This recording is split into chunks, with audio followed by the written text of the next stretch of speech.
Sicuramente il Ronco del Nonno, il vino che è qui a fianco a me, è un uvaggio di 4 uve autoctone internazionali, dove possiamo abbinarlo benissimo con dei formaggi, soprattutto stagionati.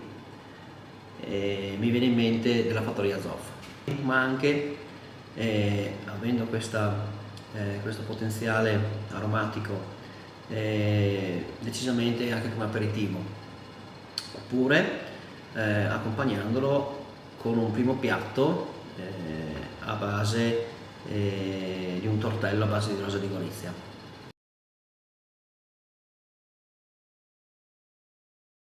È una domanda importante perché in questa zona ci sono diversi ristoranti dove hanno il nostro vino, ma ne menziono 3 in particolare, che sono l'osteria dell'azienda Cadibon, poi c'è la trattoria Alpiave a Corona e sempre qui a Coro di Rosazzo c'è il ristorante da Soller.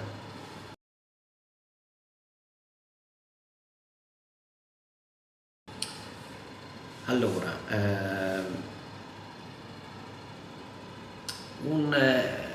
ci sono anche qui diversi prodotti, ci sono diversi prodotti, ma soprattutto una novità che è stata ripresa, interessantissima, è proprio questo tortello ripieno di rosa di Gorizia dell'azienda Brumat.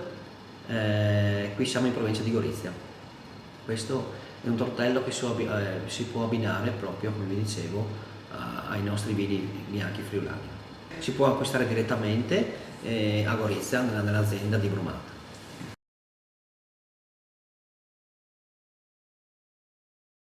Allora, un luogo da visitare, anche qui è una domanda veramente interessante perché in Friuli ce ne sono diversi, ma mi viene in mente Trieste